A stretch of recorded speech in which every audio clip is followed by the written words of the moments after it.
And this happens when you don't film for a month. You end up forgetting how to do it, so... Hi book lovers, my name is Christina and welcome back to Cozy Novel Niche. Today I'm here with a book haul, and that's definitely not a video that I was planning to film so soon since I'm on a book buying ban. But I ended up in Edinburgh, like on a whim. I bought a flight and me and my husband, we just left and went there for a couple of days. And it was a lovely trip, and that's the only occasion that I gave kind of to myself to buy books, and it's when I visit somewhere else, because then books, they kind of become memories, they link to that travel for me, to that trip. And so now I have a bunch of books to share with you that I bought in different independent bookshops. There are so many lovely bookshops in Edinburgh and there is so much to peruse and watch, so I just adored the experience. And a lot of the bookshops that I visited, they were actually recommended in some videos by Jean on Jean Bookish Thoughts. I think that it's the name of the channel. I completely forgot, so sorry for misnaming it, but I will leave a link down below to the videos that I'm talking about. I wasn't able to see all of the bookshops, of course, but I visited quite a bunch. And without further ado, let me get into the books.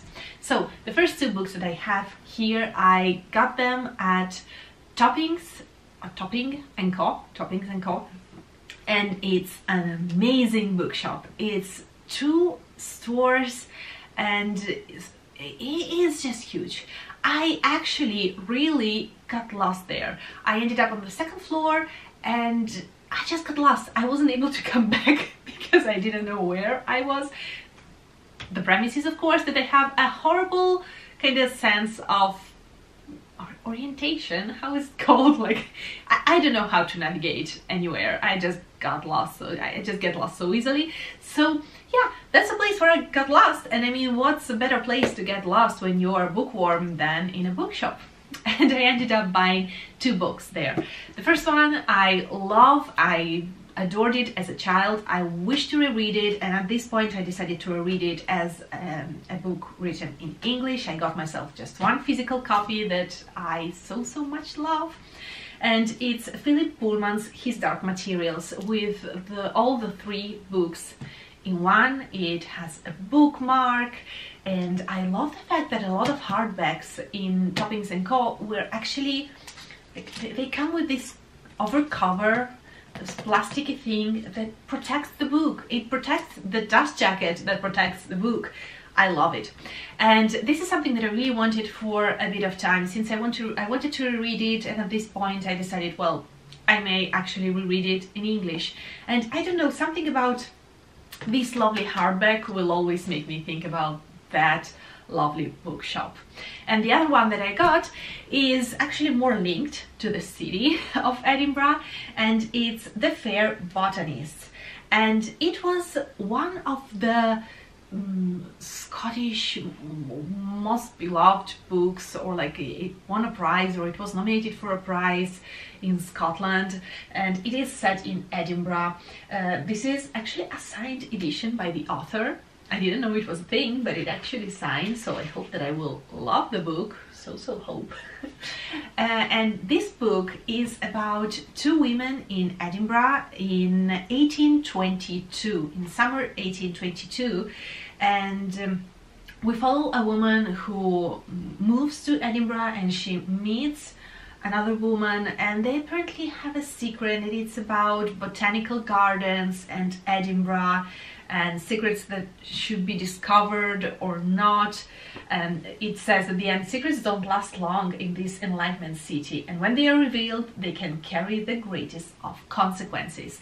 So I'm not really sure if it's more like a mystery or just, I don't know. I just really wanted to give it a chance, since I've seen it around in a lot of shop windows. I cannot speak English anymore. I've been to Scotland, but I don't remember how to speak English. That's amazing. Yeah, anyway, I've seen it a lot displayed around, and so I just ended up buying it because I wanted to give it a go, and I wanted a book that was set in Edinburgh. So that seemed like a great compromise.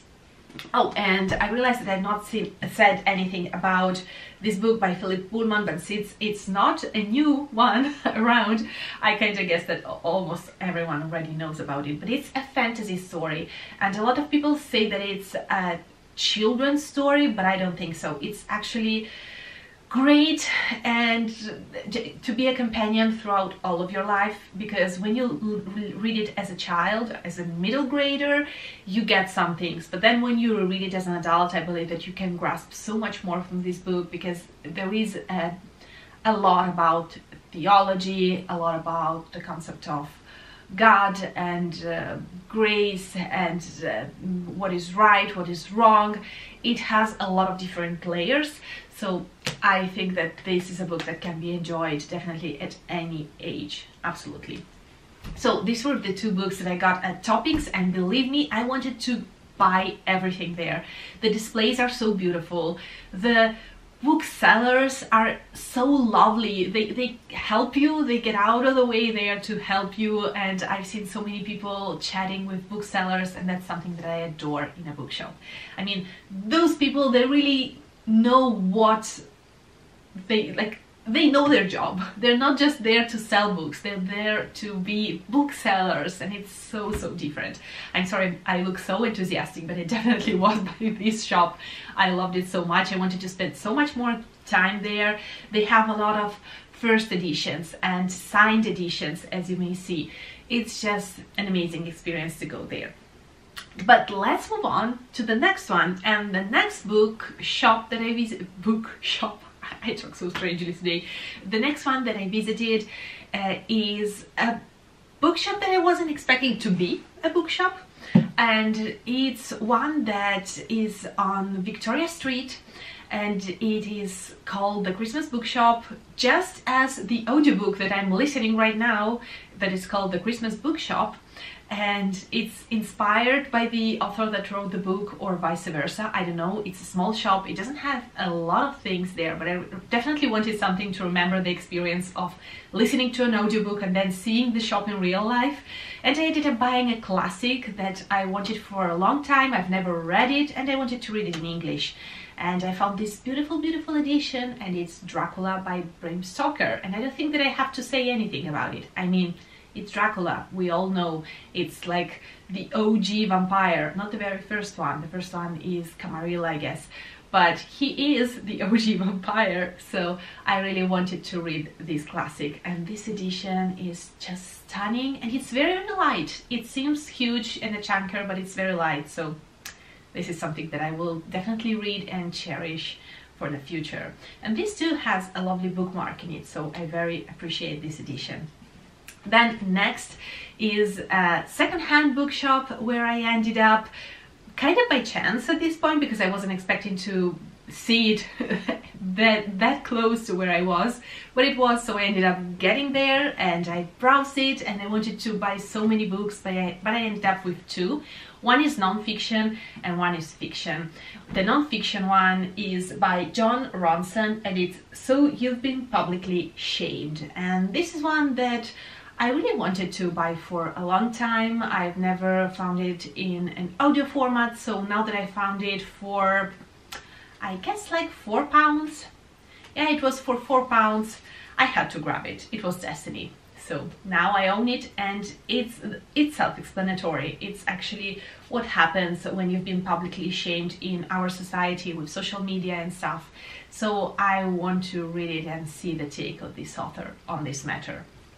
And then the other one is the fantasy one. I got this lovely vintage edition that's quite horrible as far as the cover is concerned, but I've seen the new edition and I think that it's uglier, so I went with something that's vintage, and that costed me £5, and it's The Once and Future King by T.H. White. It's the Arthurian cycle, the legend of King Arthur. So, I mean, what can be more perfect to buy on the island of Great Britain? I mean, I know that I was in Scotland, but this is still something that's very linked to that lands, so I'm so happy that I have it now, and in the future I will definitely read it. The next one that I have is from Transfiction. That's a lovely small bookshop that specializes in sci-fi and fantasy, and I've seen so many amazing books there. I wanted to buy. I'm sorry if the light is a bit off and the angle is a bit off, but my battery died, so here we are again. I was talking about the book that I got at Transfiction. And it was very difficult to pick just one because I wanted to take all of them home with me, and I ended up with this one that I've never heard about. It's by Fox Meadows and it is An Accident of Stars. Apparently this is, I don't know if it's a standalone or what it is, what it turns up being, but I really enjoyed the concept because this is a portal fantasy, and apparently we're following our main protagonist, who's named Saffron Culture, I guess, and she ends up in this different world that's called Kenna, that is on the brink of civil war, and so she ends up meeting 3 other women, so it's completely female cast, which I love. And it says that there will be betrayals and allies, and she ends up traveling to a neighboring matriarchy ruled by the fearsome Council of Queens. And Saffron is out of her world and out of her depth, but the farther she travels, the more she finds herself bound to her friends with ties of blood and magic. So, I mean, what not to love? It's fantasy, it's portal fantasy, it has magic in it, it has apparently great female friendships, I hope so, finger crossed. So that's the book that I got here, got there, and it was very, very difficult again to buy just one. And at this point my backpack was completely full. I wasn't able to get any more books, even if I really wanted to buy at Blackwell's. I wanted to get and I captured the castle, and then I wanted to get Angela Carter's Modern Fairy Tales, and I ended up leaving them there, plus a couple more books. But yeah, I just had to restrain myself a little bit. But then I got to the airport and I realized that everything that you buy in the airport kind of doesn't count when they check your bags for the flight, since I was traveling with EasyJet and Ryanair, so you have a limit of bags that you can bring, but if you buy it in the airport, it doesn't count technically. So I ended up buying 2 more books because why not? And I'm very glad that I did, actually, because these are 2 books that one of them I already knew about and I decided to buy. One was completely unknown to me, but it just felt like a perfect read to buy in Edinburgh while living. And so let's start with that one, with this lovely, cute, cottagecore-like cover almost, and it's called The Down Cow Rib, A Very Natural Childhood by John Lister Kay. And this is autobiographical, I guess, non-fiction book about the childhood of the author in between the Scottish Highlands and while he was living his childhood with animals and completely immersed in nature. So it's something that I felt like would be a heartwarming and very lovely read. Maybe for the winter or the spring, it can be very, very lovely. And here behind it says in the blurbs, Scotland's foremost wildlife writer. And then it says that he's the highest priest of nature writing. It's charming and moving to wander along with him. So the premise seems just amazing. I saw the cover and it immediately kind of caught my attention, and then I read behind it, and so I just decided that this book has to come with me no matter what.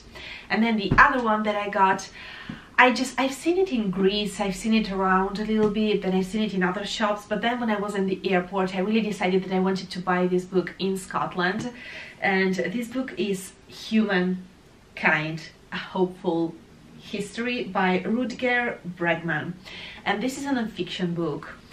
And I decided to buy it in Scotland just because really that place has an amazing amount of civil, polite and lovely people. Of course not everyone will be polite and lovely, but in my experience it ended up being like that. I met a lot of lovely people, just as much as I met them in Ireland, so it's something that makes me think about those trips. Plus I'm not in a very great place right now, so to read something that would make me think about how kindness is still a strong value and very important for humankind, I think that it will be an important read, and maybe it will be my last read of the year or the first one of the next year, because I would really love to start with this kind of message. And so that ends up being the last book that I bought in Scotland. It makes me think about Scotland and Ireland, and so it will make me think about these lovely trips that I took. So yeah, this concludes my book haul with a bunch of different books, a lot of fantasy of course, but also some non-fiction, and I'm very glad about it. I visited so many lovely bookshops. If you live in Edinburgh, you're so lucky, because you have so many tiny and huge bookshops, so much variety. And if you're thinking about traveling to Edinburgh, give a look to the videos that I will leave down below, because those are the recommendations that I was following when I was traveling, and soon I hope to be able to put out there a small short video of all the things that I saw around when I was in Edinburgh. So thank you so much for watching, and let me know down below if there is any book that you recently bought on a trip or something like that, or if you've read any of these books or are planning to read any of these books. So thank you so much, and I will see you very soon in my next video. Bye! Ciao!